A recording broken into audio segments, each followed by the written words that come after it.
নামাজ পড়ে না, গাঁজা খায়, হেরাও কয় আমরা জান্নাতে যাব। কথা কয় না? হেরাও কয় আমরা জান্নাতে যাব।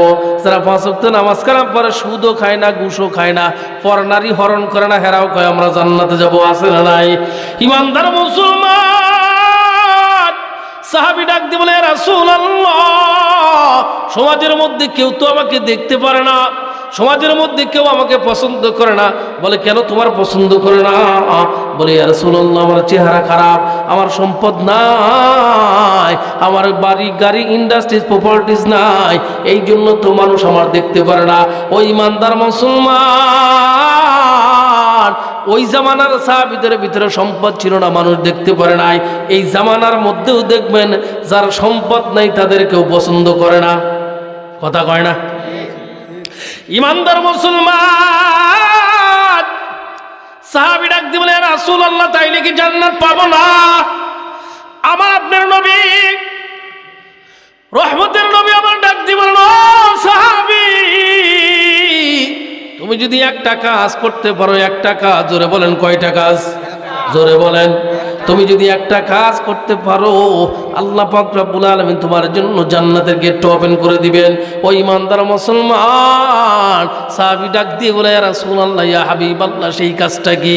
রহমতের নবী আমার ডাক দিয়ে বলেন, সাহাবী রে, তুমি একটা কাজ করবা, তোমার রিজিক দাতা আল্লাহ, হায়াত দাতা আল্লাহ, সন্তান দাতা আল্লাহ, সম্পদ দাতা আল্লাহ।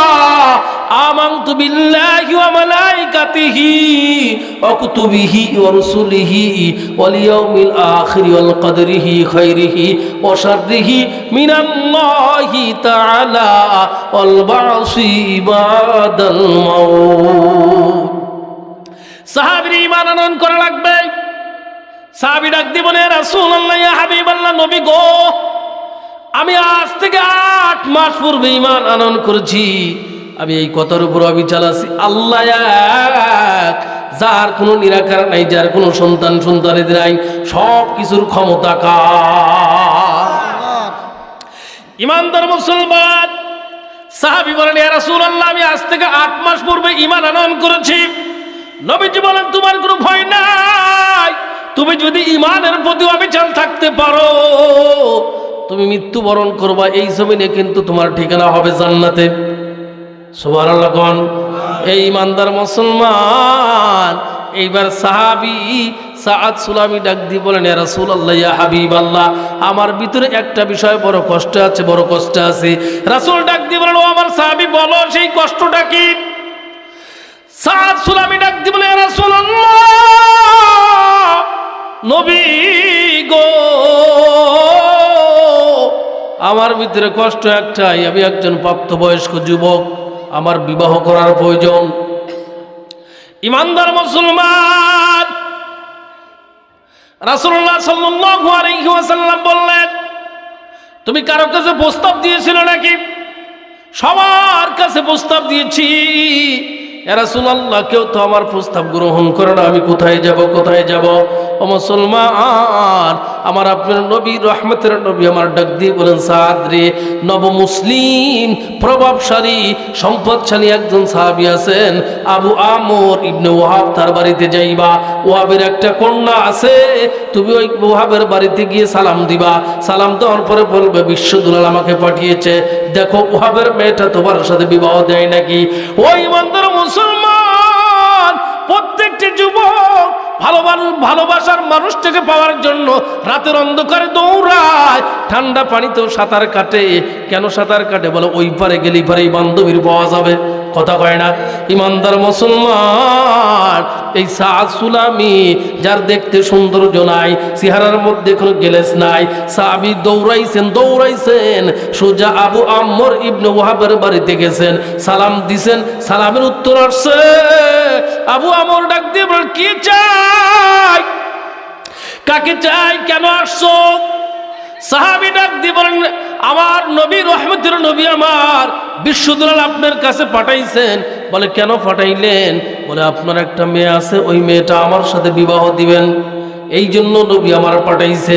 ইমানদার মুসলমান, দুনিয়ার মধ্যে যারা অভিভাবক আছেন, গার্জিয়ান আছেন, মেয়ের বড় ভাই আছেন, মেয়ের বাবা আছেন, আত্মীয় স্বজন আছেন, সবার কিন্তু একই চিন্তা চেতনা, আমার মেয়েটার 2 লক্ষ টাকা দিয়ে হলেও ভালো একজন ছেলের সাথে বিয়ে দেব। কথা কয় না? কেউ চায় না আমার মেয়েটা অভাবী ঘরে বিয়ে দেই, কোনো বাপ চায় না, কোনো গার্জিয়ান চায় না আমার মেয়েটা মধ্যবিত্ত পরিবারে বিয়ে দেই। এই সমাজে কেউ চায় না, কেউ চায় না আমার মেয়েটা একজন নামাজি ছেলের সাথে বিয়ে দেয়, কেউ চায় না আমার ছেলেটা একজন দিনদার পরহেজগারী ছেলের সাথে বিয়ে দিয়ে দেয়, এরকম কেউ চায়নি। কথা কয় না? এই ইমানদার মুসলমান যদি চাইতো তাহলে মসজিদের ইমামের সাথে মেয়ে বিয়ে দিত। কথা কয় না? চিন্তা করে, মসজিদের ইমাম সাহেবের বেতন তো 7,000 10,000, তাও মাসের 10 তারিখে কিস্তির পার পায়। হুজুরির সাথে মিয়া বিয়ে দেওয়া যাবে না। কয় তাহলে কার সাথে দেওয়া যায়? কয় দেওয়া তো ডিবি হারুন ফিরিয়ে আছে না। কোন হারুন? ডিবি হারুনের হাতে বিয়ে দিছে, কিছুদিন পর ডিবি হারুনের খবরই নাই। ঠিক আছে নি? আবার কয় দাড়ি বড়, জুব্বা বড়, দেখতে খারাপ দেখা যায় না, আর বিয়ে দেওয়া যাবে না। আপনাদের ভিতরে একজন দাঁড়িয়ে উঠে বলতে পারেন, হুজুর আমি দেখলাম অমুক এলাকায় হুজুররা গাঁজা খায়, মদ খায়, এরকম আছে। কথা কয় না? আছে। কনে আছে? ওটা হুজুর না, ও ব্যানারে আছে হুজুর, ও হুজুর না। আপনি কইলেন না রইল নাকি? হ্যাঁ, হুজুরের রূপ ধরে আছে, ভালো বুঝছে। এই ইমানদার মুসলমান, আপনার মসজিদের ইমাম সাহেব আব্দুল লতিফ সাহেব আমার পাশে আসেনি, উনি নাকি? হ্যাঁ, চোখে সুরমা লাগাইছে, দেখতে কত সুন্দর দেখা যাচ্ছে। ঠিক আছে নি? এ মুসলমান, আর বেতন অল্প, খবর লাগা দেখেন এদেশের মন্ত্রীর চাইতে সুখে আছে। হ্যাঁ, ও ইমানদার মুসলমান, মেয়ে বিয়ে দেওয়ার সময় ছেলে কুস্তি যাও, যেই ছেলে টাকা ইনকাম করে বেশি, ও হালাল পথের খবর নাই, কাজ টাকা ইনকাম করে কিনা তাই কও। হারাম খাইয়া কি পেট থেকে হালাল বাসায়? কথা কয় না? খাইতেছ হারাম, তোমার গর্ভে থেকে কি হারাম আসবে, হালাল আসবে? কথা কয় না? কি আসবে? হালাল খাইলে আসবে হালাল জাদা, হারাম খাইলে আসবে হারাম জাদা। ও ইমানদার মুসলমান, মেয়ে বিয়ে দেওয়ার সময় একই চিন্তা, আবার যখন ছেলে বিয়ে দেয় কয় মেয়েটা কিন্তু পর্দা থাকে, কয় না পর্দা চলবে না, এমন একটা মেয়ে আনো যিনি ডিজিটাল মডেলিং করতে পারে, কিছুদিন পর টিকটক করে বাড়ায়। কথা কয় না? টিকটক করে বাড়ায় রে মুসলমান। আজকে বাংলাদেশের মেয়েদের কারণে ওঠে কেন ঘটনা কি? আরে সুবহানাল্লাহ, ক্যামেরাম্যান কি সমস্যা? কি সমস্যা? নাই, ডায়াবেটিস ধরা পড়ছে। ইমানদার মুসলমান, ভালো করে শুনুন, খারাপ লাগতেছে কি? ও ইমানদার মুসলমান, আজকে বাংলাদেশের যুবক নষ্ট হয়ে গেছে, যুবতী নষ্ট হয়ে গেছে, যুবকের চেহারা অবক্ষয়। আজকে যুবক রাত্রে যখন ঘুমাইতে গেছে, খবর নিয়ে দেখেন যারা মাহফিলি আসে রাত্রি 2টা 2:30 পর্যন্ত জেগে আছে না নাই? একটা সময় জমিনের মধ্যে শীত কাটা চোর বেড়াইছিল, ঠিক না? এখন কি আর শীত কাটা চোর আছে? হ্যাঁ, না থাকার কারণ একটাই, এই সব বনাইছে মোবাইল ফোন আইসে। যুবক রাত্রি 2টা পর্যন্ত খালি গোতায় 2:30টার দিক বাইরে পিসাব করবেন, যা চোর কয়েকের একটা জায়গায় লইছে, চুরি করবো কেন, বাদ যাই ঘুমাইকে। কথা কয় না? এ মুসলমান, আর একটা কথা সবচেয়ে ভালো করে শুনে নেন, যুবকদের বর্তমান সময় খারাপ বানানোর একমাত্র শয়তানের হায়ার অ্যান্টিবায়োটিক স্কোয়ার কোম্পানির, শয়তানের হায়ার অ্যান্টিবায়োটিক স্কোয়ার কোম্পানির মেডিসিন হলো আপনার সমাজের মেয়ে সমাজ। আপনার মেয়ে আমার মেয়ে, আপনার বোন আমার বোন, এদের কারণে আজকে যুবক নষ্ট হয়ে যায়। এদের কারণে আজকে যুবক পিছন থেকে ব্যাক সাউন্ড দেয়, মাল যাইতেছে রে, দানা ফুরিয়ে গেছে। কথা কয় না? এখানে তো যুবকের কোনো দোষ নাই, যুবকের কোনো দোষ নাই। আমি বলি কেন? ও মুসলমান, নারীর তো প্যান্ট থাকার কথা ছিল টাকনুর নিচে, হ্যাঁ টাকনুর নিচে ছিল, প্যান্ট থাকার কথা ছিল, পায়জামা থাকার কথা ছিল, কিন্তু দুর্ভাগ্য আজকে পুরুষের প্যান্ট উপরে উঠে গেছে, নিচে নামিয়ে গেছে, আর নারীর প্যান্ট উপরে উঠে গেছে। ফলো করেন, টাকনুর চাইতে আধা তো উপরে। ওরে সুবহানাল্লাহ, যুবককে দেখছিস খালি উপরের অবস্থাটা দেখ। আমার ভাইরা ভালো করে শোনো, ও যুবক, তোমার প্যান্ট যদি লুঙ্গি যদি টাকনুর নিচে থাকে, 6 বছর আগে হোক আর পরে হোক, তোমার বউ থাকবে না, থাকবে না। কেন? নবীজি সাল্লাল্লাহু আলাইহি ওয়াসাল্লাম বলেন, টাকনুর নিচে যেই যুবকের প্যান্ট আর লুঙ্গি থাকবে, ওই যুবকের হরমোনে সমস্যা আছে। কথা কয় না? এত জামানার মধ্যে এত খারাপতা কেন আসছে? কথা কয় না? কেন আসছে? এই মোবাইল আসার পরে প্রত্যেকটি মানুষের ঈমান নষ্ট হয়ে গেছে। ও দেশে মোবাইল আইছে, চিঠি বন্ধ হইয়াছে। দেশে মোবাইল আইছে, চিঠি বন্ধ হইয়াছে। দিওয়ানা বানাইছে পোলা মাইয়ার মনের কথা বাসে বাতাসে। কথা কয় না? ও দেশে মোবাইল আইছে, চিঠি বন্ধ হইয়াছে। দেশে মোবাইল আইছে, চিঠি বন্ধ হইয়াছে। দিওয়ানা বানাইছে পোলা মাইয়ার মনের কথা বাতাসে বাসে। এখন পোলা মাইয়ার মন, এই পোলা মাইয়ার মন বাদা ফেসবুকে, এখন মোবাইলে চ্যাটিং কইরা কাটায় সারাক্ষণ। ঠিক আছে না? এই আসতে ঠিক না জোরে ঠিক? এই পোলা মাইয়ার মন বাদা ফেসবুকে, এখন মোবাইলে চ্যাটিং কইরা কাটায় সারাক্ষণ। ও দেশে মোবাইল আইছে, চিঠি বন্ধ হইয়াছে। দিওয়ানা বানাইছে পোলা মাইয়ার মনের কথা বাসে বাতাসে। এই মোবাইল পাইয়া দেখো মদনের মাইয়া। এই মোবাইল পাইয়া দেখো মদনের মাইয়া, কি কাণ্ড ঘটাইছে। স্বামী সংসার রাইকে নাকি পালাইয়া গেছে। কথা কয় না? আরে বাংলার জমিনি রে, 4 বছরের মেয়ে 2 বছরের ছেলে বাকি গেছে, বাগিয়ে গেছে এই নারী সমাজ। আমার বাবা একটা কথা বলছিলেন, মেয়েরা হলো রামের হাতের বাঁশি, যে বাজাইতে পারে তার কাছেই বাজে।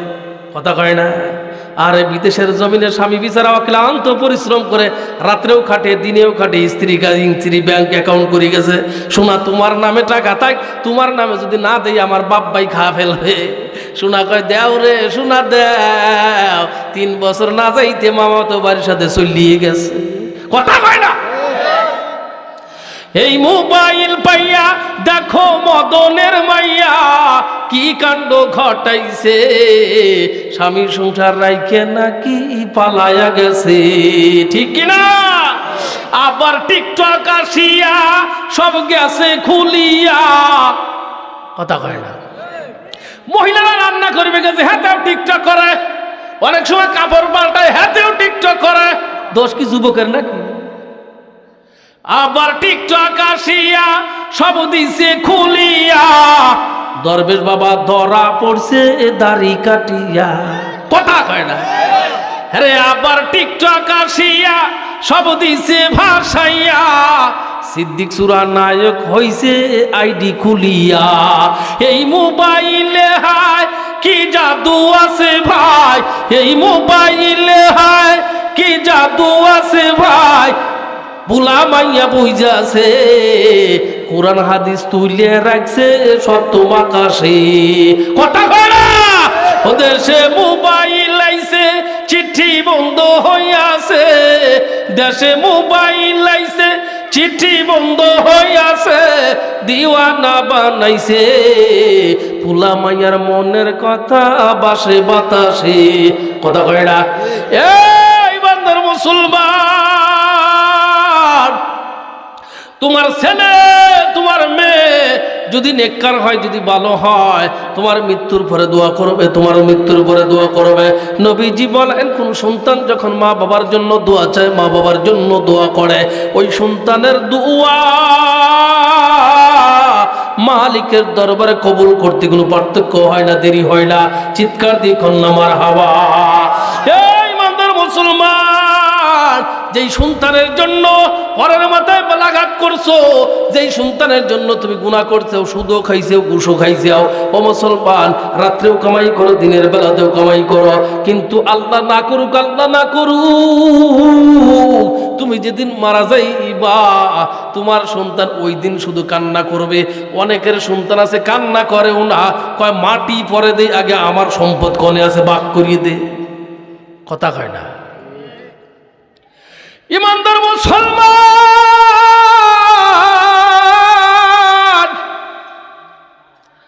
ওই আবু আমর ইবনে ওয়াহাব রাদিয়াল্লাহু তাআলা আনহুর বাড়িতে গেছেন।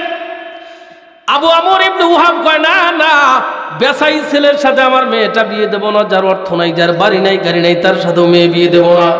মুসলমান ভাইরে, আমার বন্ধুরে, এ সমাজে কিছু এমনও কিছু মেয়ে আছে, এমনও কিছু নেককার পাত্রী আছে, জেক্কার পাত্রী আছে, যাদের চাইতে, যারা জান্নাতের হুরে গেলমানের চাইতে যাদের দাম বেশি, আছে না নাই?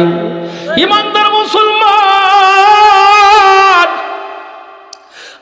আবু আমর ইবনে ওয়াহাব ডাক দিয়ে বলে, না না না, আমার মেয়েটা তোমার সাথে বিয়ে দেবো না, তোমার মতো তুমি চলে যাও, আমি দেবো ডিবি হারুনের সাথে। মুসলমান ভাইরা, আমার বন্ধুরে, ওই নেককার কন্যাটা জানালা দিয়ে দেখতেছে, জানলা দিয়ে দেখতেছে একটা ছেলেকে বাবা বিদায় করে দিল। ওই মেয়েটা ডাক দিয়ে বলে, বাবা কে আসছিল? বলে, মা রে, শোনার প্রয়োজন নাই, একটা ছেলে আসছিল তোমাকে বিবাহের প্রস্তাব দেয়। মেয়েটা ডাক দিয়ে বলে, বাবা তুমি কি বলছো? বাবা বলে, আমি না করছি, দেব না। কেন দিবেন না? বলে, ওই ছেলের চেহারা মন্দ, ও তোমার চেহারার সাথে মেকআপ হইবে না। ও মা, শুধু তাই নয়, ওই ছেলেটার অর্থ আর সম্পদ নাই। মুসলমান বাংলাদেশে এমনও হয়, মেয়ের বয়স মাত্র 16 বছর, যেই ছেলেটার সাথে বিয়ে দিছে ও হলো রেলমন্ত্রী মুজিবুল হক, চামড়া গুছায়া গেছে, বেসাইজ। কেন বিয়ে দিছে? ও তো মন্ত্রীর কাছে কি 12 বছরের মেয়ে চলেনি? কথা কয় না। 16 বছরের মেয়ে চলেনি। আমার ভাইরা, এই যে কখনো ভুল করবেন না, পুরুষের বয়স 42 বছর, মেয়ের বয়স 18 বছর, এই মেয়ে যদি ওই ছেলের সাথে বিয়ে দেন, কখনো শান্তি নাই, কখনো শান্তি নাই, কখনো শান্তি নাই। অর্থ মানুষকে সুখ দিতে পারে না, সুখ দিতে পারে মনের মিলন। ইমানদার মুসলমান, ওই মেয়েটা ডাক দিয়ে বলে, বাবা কাকে ফেরাইছো? বলে, চিনি না। এসে বলতেছেন, আমি নবীর সাহাবী।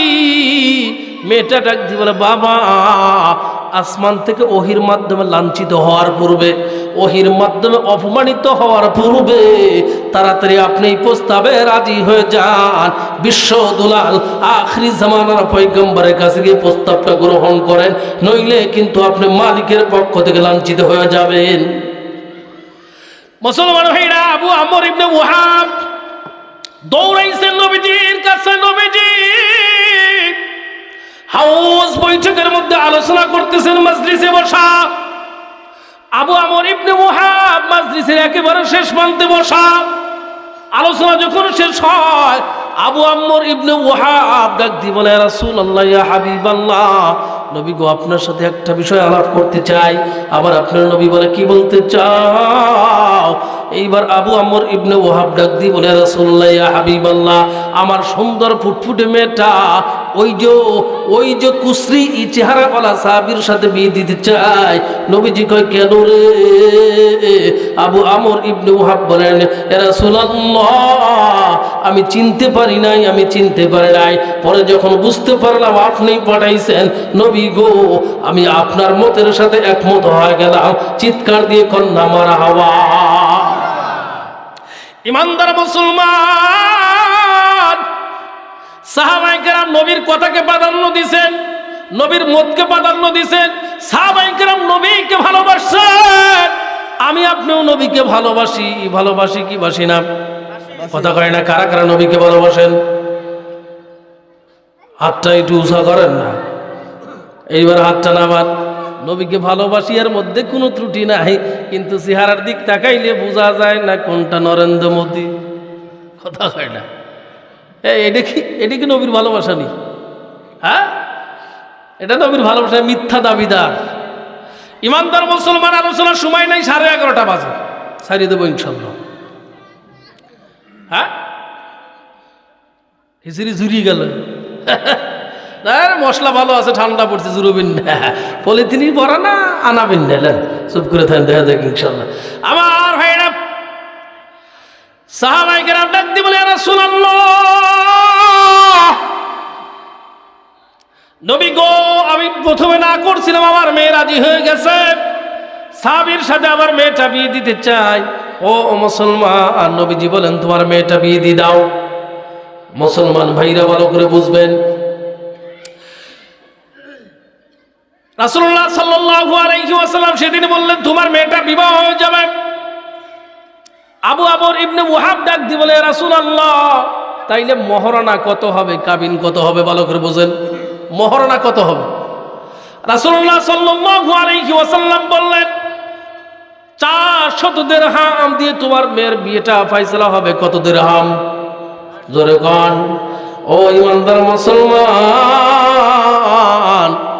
সাহাবী সাদ সুলামি ডাক দি বলে, রাসূলুল্লাহ ইয়া হাবিবাল্লাহ, আমার কাছে 400 দিরহাম নাই, আমার বাড়িও নাই, গাড়িও নাই, সম্পদও নাই, কোনো টাকাও নাই, আমি তো 400 দিরহাম দিতে পারবো না। ইমানদার মুসলমান, আমাদের সমাজে একটা ভুল আছে, একটা ভুল প্রথা আছে, ছেলের কোনো কামাই নাই, রুজি নাই, পুঁজি নাই, যদিও বা চাকরি করে মাত্র 10,000 টাকা বেতন, যেদিন বিবাহের ফিরিতে বসলো ওই ছেলের মোহর নির্ধারণ করা হয়েছে 2.5 লক্ষ টাকা, 2.5 লক্ষ টাকা।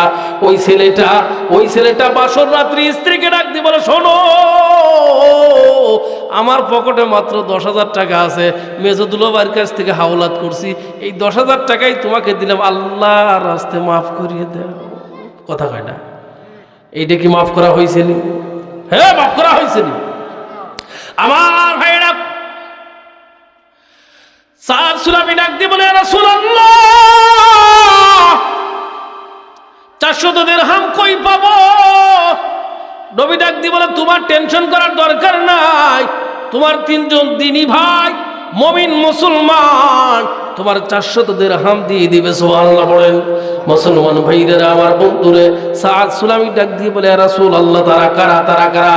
নবী আমার ডাক দিয়ে বলেন, 1 নম্বরে উসমান ইবনে আফফান, 2 নম্বরে আব্দুর রহমান ইবনে আউফ, 3 নম্বর আমার জামাতা আলীর কাছে যাও।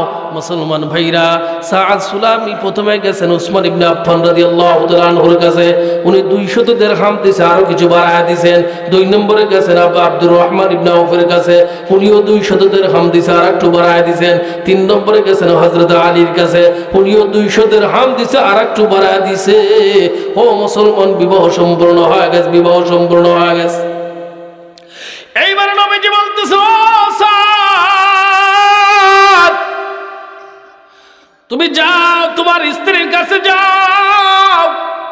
সাদ সুলামি ডাক দিয়ে বলে, রাসূলুল্লাহ, শূন্য হাতে যাওয়া যায় না, আমি একটু মদিনার বাজারে যাইতে চাই, একটু বইয়ের জন্য বাজার করব, শ্বশুর বাড়ির জন্য বাজার করব।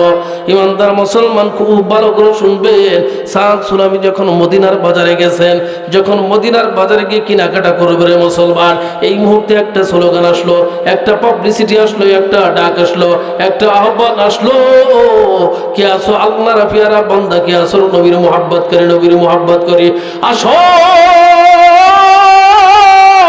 কাফেরদের বিরুদ্ধে রাজপথে লড়াকু সৈনিকের মতো যুদ্ধ করা লাগবে, যুদ্ধ করা লাগবে।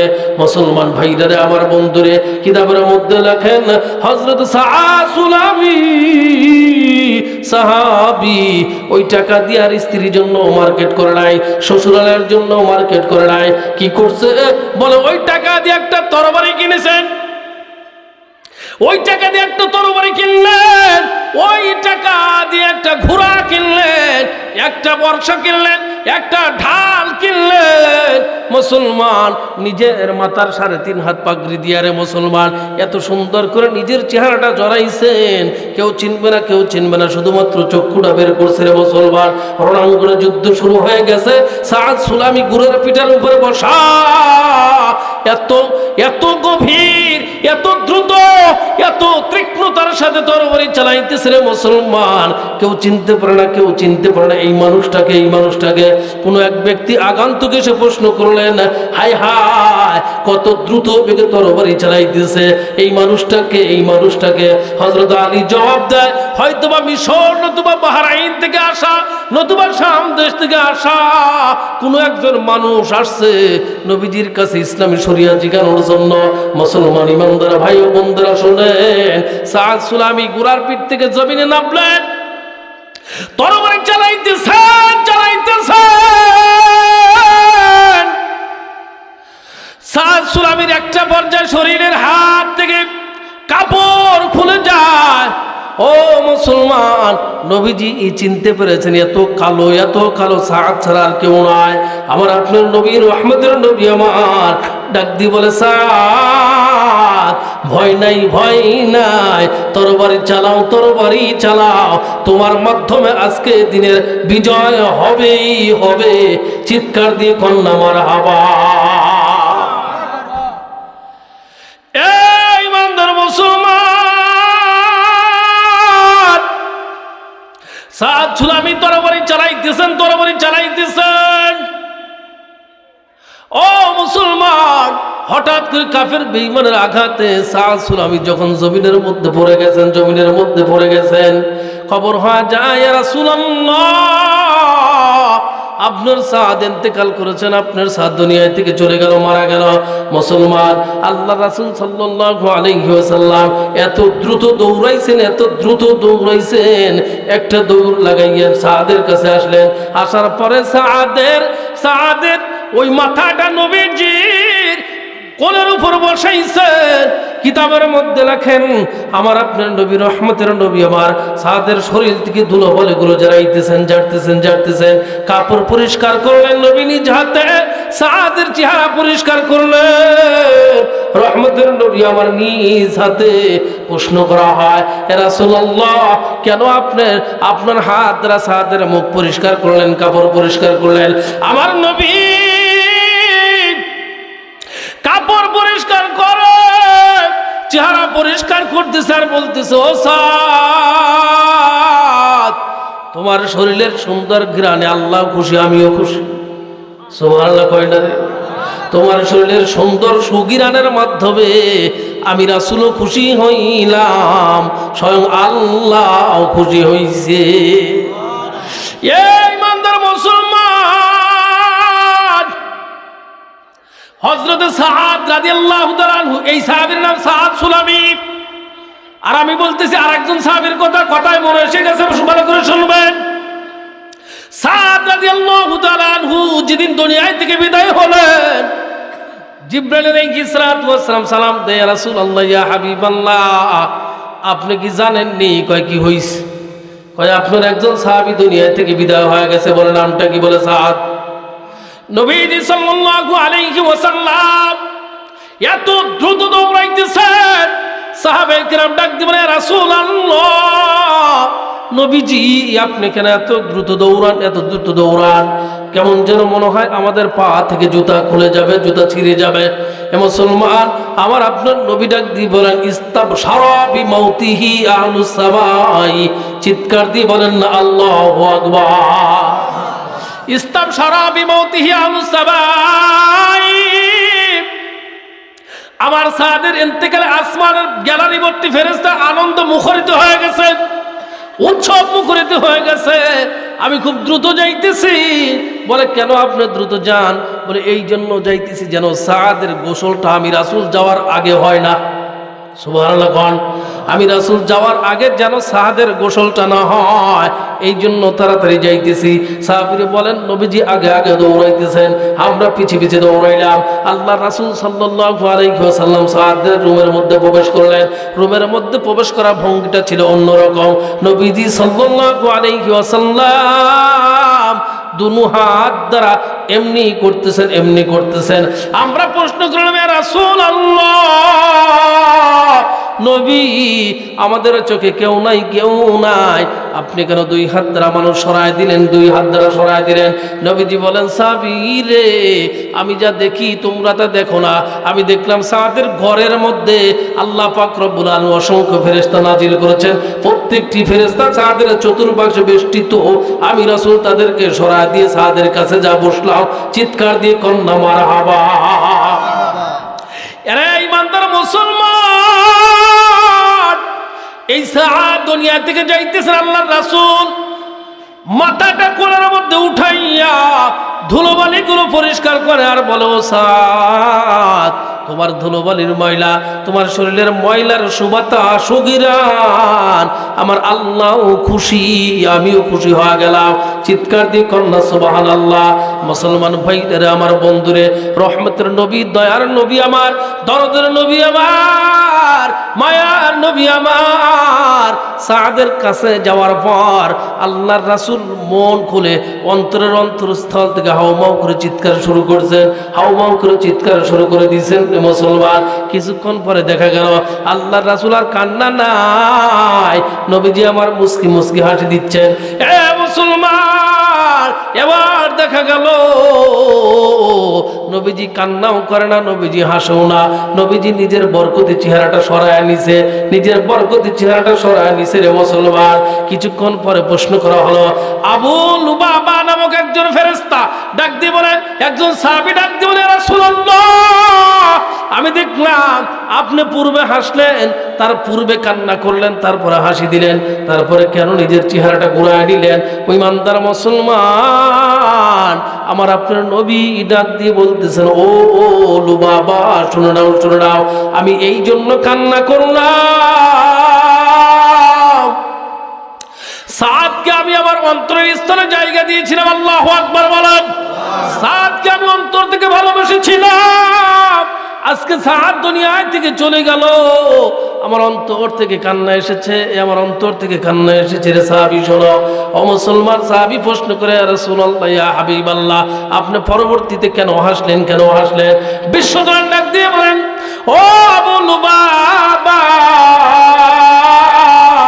আমি দেখলাম আল্লাহ পাক রব্বুল আলামিন সাদের জন্য হাউজে কাউসারের দরজা খুলে দিয়েছেন। চিৎকার দিয়ে কন্যা সুবহানাল্লাহ। প্রশ্ন করা হলো, ইয়া রাসূলুল্লাহ, ইয়া হাবিবাল্লাহ, নবী গো, হাউজে কাউসারটা কেমন? আমার আপনার নবী ডাক দিয়ে বলেন, আল্লাহ তাআলা বলেছেন, ইন্না আ'তাইনাকাল কাউসার, নিশ্চয় নবী গো, আমি আল্লাহ আপনার জন্য হাউজে কাউসার দান করলাম। এ মুসলমান, হাউজে কাউসারটা কেমন? নবীজি বলেন, তার প্রশস্ততা মাসরা বসরা থেকে সানোয়া পর্যন্ত প্রশস্ততা।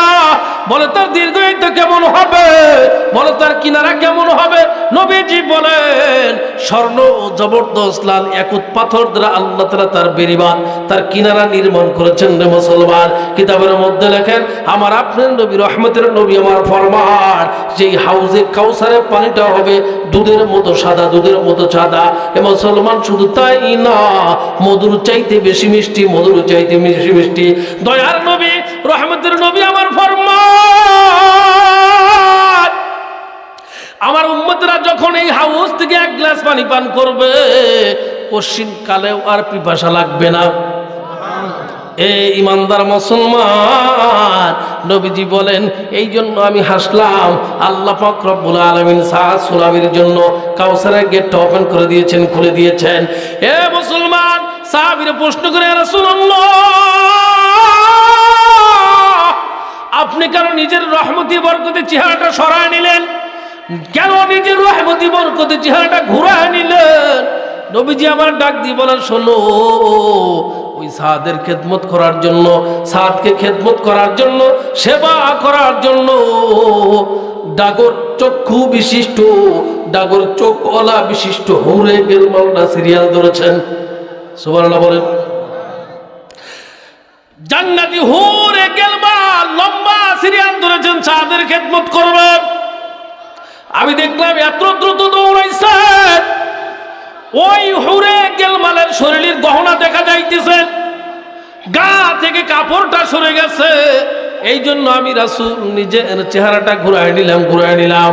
মুসলমান ভাইদের, আমার বন্ধুরে, আমার আল্লাহ সেই কথাই জানায় দেয়, ইন্নাল্লাহা ইউহিব্বুল্লাযীনা ইউকাতিলুনা ফী সাবিলিহি সাফফান কান্নাহুম বুনিয়ানুম মারসুস। চিৎকার দিয়ে কন্যা আল্লাহু আকবার। এই ইমানদার মুসলমান যারা, তাদের কি ইবাদত করার দরকার আছে না নাই? জোরে বলেন, আছে না নাই? কেন আছে? আল্লাহ রাসূল বলেন, আদ-দুনিয়া সিজনুল মুমিনিন ওয়া জান্নাতুল কাফিরিন। এই দুনিয়াটা হলো কাফেরদের জন্য বালাখানা রে মুসলমান, আর মুসলমানরা যারা আছে তাদের জন্য জেলখানা। ইমানদার মুসলমান, আপনি যেহেতু মুসলমান হয়েছেন, মুসলমানের ঘরে আল্লাহ তাআলা আপনাকে পাঠাইছেন, আপনাকে নামাজ পড়া লাগবে, রোজা করা লাগবে, হজ করা লাগবে, সুদ ছাড়া লাগবে, ঘুষ ছাড়া লাগবে, মিথ্যাও ছাড়া লাগবে। কথা কয় না? খারাপ লাগতেছে না? রাত্রি 12টা বেজে গেছে, আর আলোচনা করবো না। হ্যাঁ,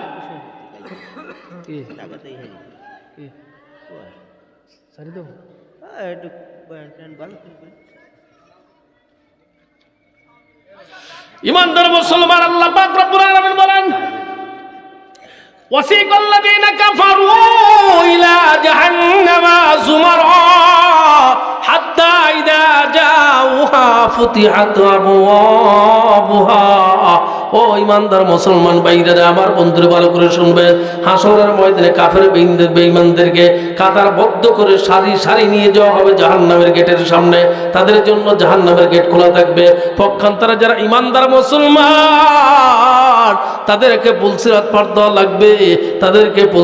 দেওয়া লাগবে, ও মুসলমান, পুলসিরাতের নিচে থাকবে জাহান্নামের আগুন। সেই জাহান্নামের আগুনটা কেমন হবে ভালো করে বুঝবেন। আল্লাহ পাক রব্বুল আলামিন ওই জাহান্নামের আগুনকে 1000 বছর জ্বালাইছেন। 1000 বছর জ্বালানোর পর ওই জাহান্নামের আগুনের যখন রংটা আসবে রক্তিম, আল্লাহ কয় না, হবে না। ও মুসলমান, এইবার 1000 বছর যখন জ্বালাবে, জাহান্নামের আগুনের রংটা আসবে সাদা, আল্লাহ কয় হবে না। এইবার যখন আরেকটা বছর জ্বালানো হবে রে মুসলমান, জাহান্নামের আগুনের রংটা আসবে কালো, আল্লাহ কয় এইবার হবে। ও ইমানদার মুসলমান, ওই যে ফুলসিরাতের নিচে জাহান্নামের আগুনটা দাউ দাউ করে জ্বলবে। আমার ভাইরা, দুনিয়ার আগুন আর জাহান্নামের আগুনের ভিতরে পার্থক্য আছে না নাই? জোরে কোন আছে না নাই? ইমানদার মুসলমান, দুনিয়ার আগুন হাজীকেও পুরাইতে পারে, মুফতিকেও পুরাইতে পারে, আল্লাহর ওলিকেও পুরাইতে পারে, কিন্তু জাহান্নামের আগুন আল্লাহর খাস বান্দাকে পুরাইতে পারবে না। ইমানদার মুসলমান, একজন আল্লাহর প্রিয় বান্দা, ইন্না আক্রামাকুম ইনদাল্লাহি আতকাকুম, যাদের প্রতি আল্লাহর প্রতি ভয় আছে, তারা যখন পুলসিরাতের সিঁড়ির উপর দাঁড়াইবে, জাহান্নামের আগুন বলবে, আসরিয়া মুমিন ফাইন্না নূরাকা আতফা নারি। এই ইমানদার মুসলমান, তাড়াতাড়ি জলদি পার হও, তোমার নূরের কারণে আমার আগুন নিভে যাচ্ছে। আল্লাহু আকবার বলেন। ইমানদার মুসলমান, দুনিয়ার আগুন পানিতেও নিভে যায়, বালিতেও নিভে যায়, অনেক সময় বাতাসেও নিভে যায়, ঠিক কিনা বলেন? মুসলমান ভাইরা, আমার বন্ধুরে, কিন্তু এই জাহান্নামের আগুন পানিতেও নিভবে না, বালিতেও নিভবে না, বাতাসেও নিভবে না। আল্লাহর রাসূল বলেন, মান বাকা খশিয়াতিল্লাহ হারামাল্লাহু আলাইহিন নার। আল্লাহু আকবার বলেন। নবীজি বলেন, ইমানদার মুসলমান, যেই চক্ষু আল্লাহর ভয় কান্দে হারামাল্লাহু আলাইহিন নার, ওই বান্দার জন্য, ওই উম্মতের জন্য জাহান্নামের আগুন হারাম। ইমানদার মুসলমান, ইমানদার ব্যক্তি পুলসিরাত পার হয়ে যাবে। পক্ষান্তরে যার ইমান নাই, নামেতে মুসলমান, নামেতে ইমানদার। ওই ব্যক্তি যখন পুলসিরাতের রাস্তা পার হবে রে মুসলমান, পুলসিরাতের মিডল পয়েন্টে দাঁড়িয়ে গেছে, নিচ থেকে আগুন দাউ দাউ করে জ্বলতেছে, দাউ দাউ করে জ্বলতেছে রে মুসলমান। কিতাবের মধ্যে লেখেন চতুর্দিক থেকে কাঁটাযুক্ত সরাসরি বেঈমানের দিকে এত বেশি আক্রমণ করবে, গ্রাস করার চেষ্টা করবে। ওই মানুষটা ডানে তাকাইবে, বামে তাকাইবে, সামনে তাকাইবে, পিছনে তাকাইবে, তাকানোর পরে দেখবে কেউ নাই, কেউ নাই। একজন আগন্তুক যখন সফর করে পানি পথে থাকে, নদী পথে থাকে, যখন বিপদগামী হয় তখন বলে আল্লাহ তুমি আমাকে বাঁচাও, তুমি আমাকে বাঁচাও, বলে কি বলে না বলেন? ওই ইমানদার মুসলমান, যেই ব্যক্তির ইমান নাই, ইমান হারা হয়ে গেছে, আল্লাহ সন্তুষ্ট লাভ করতে পারে নাই, ওই ব্যক্তি পুলসিরাতের মধ্যে দাঁড়িয়ে সর্বদিক দেখাইবে, দেখবে কেউ নাই। ওই ব্যক্তি ডাক দিয়ে বলবে আল্লাহ, ও আল্লাহ আমাকে বাঁচাও, বাঁচাও। আমার মালিক বলবে বান্দা আমি আল্লাহ তোমাদের বাঁচাইতে পারি, তোমাকে বাঁচাইতে পারি, শর্ত আছে একটা। কয়টা শর্ত? জোরে বলেন কয় শর্ত? বলে একটাই শর্ত। বলে কি সেই শর্ত? বলে শর্ত হলো বান্দারে দুনিয়ার জীবন ওই যে বরুলিয়াতে তুমি ছিলাম, যতগুলো অপরাধ করছো, যতগুলো গুনাহ করছো, নামাজ পড়ো নাই, রোজা করো নাই, জিনা করছো, অবিচার করছো, সুদ খাইছো, ঘুষ খাইছো, বান্দারে সব কিছু যদি স্বীকার করতে পারো আমি আল্লাহ তোমাকে পার করে দেব। বান্দা চিন্তা করবে আল্লাহ কেউ নাই, কেউ নাই। বান্দা স্বীকার করবে আল্লাহ আমি সব স্বীকার করলাম, তুমি আমাকে পার করে দাও। ইমানদার মুসলমান, আমার আল্লাহ পাক রব্বুল আলামিন বান্দাকে পার করে দিবে, পার করে দিবে। গন্তব্য স্থান ওই পারে যাওয়ার পর আমার আল্লাহ বলবেন ওয়া ইন্না আলাইকুম লাহাফিদিনা কিরামান কাতিবিনা ইয়ালামুনা মা তাফআলুন। এই ইমানদার মুসলমান, আল্লাহ যখন ফেরেশতাকে বলবো ও ফেরেশতা আমার বান্দার এই কথাটা লিপিবদ্ধ করো, লিখিত করে রাখো, হয়তোবা আমার বান্দা নাও করতে পারে। ইমানদার মুসলমান, গুনাহগার বান্দারা জান্নাতের দিকে তাকিয়ে দেখবে, জান্নাতের নারী পুরুষ বয়োবৃদ্ধ যুবক যুবতী সবাই বড় আনন্দের মাঝে আছে, কোনো টেনশন নাই, কোনো টেনশন নাই। পক্ষান্তরে পিছনে তাকিয়ে দেখবে জাহান্নামীদেরকে আগুনের মধ্যে দাউ দাউ করে জ্বালানো হয়, কারো বা শিখ কাবাব, কারো বা ভিজা কাবাব। মুসলমান এমনি করে পুরনো হইতেছে, পুরনো হইতেছে। আল্লাহর বান্দা চিন্তা করবে আমার জীবনে তো নেকি নাই, নেকি নাই, এখন আমি যদি গুনাহের কথা স্বীকার করি তাইলে আমাকে জাহান্নামের আগুনের মধ্যে জ্বালাইবে, জাহান্নামের আগুনের মধ্যে পুড়ে যাব। না না না, এইবার আল্লাহর বান্দা ফেরেশতাকে বলবে আল্লাহ, আল্লাহর ফেরেশতারা শোনো, আমার জীবনে কোনো গুনাহ নাই, গুনাহ নাই। বান্দা যখন বলবে আল্লাহ আমার জীবনে কোনো গুনাহ নাই, আল্লাহ পাক রব্বুল আলামিন পবিত্র কোরআনুল কারীমের মধ্যে ফরমান ওয়া তুকাল্লিমুনা আইদিহিম ওয়া তাশহাদু আরজুলুহুম বিমা কানু ইয়াকসিবুন। এই ইমানদার মুসলমান, আল্লাহ পাক রব্বুল আলামিন জিহ্বার মধ্যে মোহর মেরে দিবেন, পেরাক মেরে দিবেন রে মুসলমান। আমার আপনার হাত কথা বলবে, চক্ষু কথা বলবে, নাসিকা কথা বলবে রে মুসলমান, কদম পা কথা বলবে। এদের সাক্ষী গ্রহণ করার পর আল্লাহ পাক রব্বুল আলামিন জবান খুলে দিবেন, বান্দা জবান দ্বারা কথা বলবে। এইবার বান্দা বলবে আল্লাহ আমার জীবনে আরো গুনাহ আছে, আরো গুনাহ আছে, আল্লাহ অনেক বড় বড় গুনাহ আছে। আমার আল্লাহ পাক রব্বুল আলামিন বলবে বান্দা তোমার সব কিছুর খবর আমি জানি, তোমার সব কিছুর আমি জানি। আমার আল্লাহ বলেন লা তাখফা মিনকুম খাফিয়া। বান্দারে আমি আল্লাহর কাছে কোনো কিছুই অজানা নাই, অজানা নাই, কোনো কিছুই ভুলে যাইনি, সব কিছু স্পষ্ট, সব কিছু স্পষ্ট। ওয়া তুকাল্লিমুনা আইদিহিম ওয়া তাশহাদু আরজুলুহুম বিমা কানু ইয়াকসিবুন। অপরাধের মধ্যে আমার আল্লাহ তাআলা বলেন লা তানফুদুনা ইল্লা বিসুলতান। দুনিয়ার মধ্যে ক্ষমতার বাহাদুরি দেখাও, বড়াই দেখাও। এ মুসলমান, অ্যাডমিট কার্ড ছাড়া যেমন ছাত্রকে হল রুমে ঢুকানো হয় না, হাসরের ময়দানে আমার আল্লাহ তাআলা বলেন ছাড়পত্র ছাড়া একটা ব্যক্তিও আগাইতে পারবে না।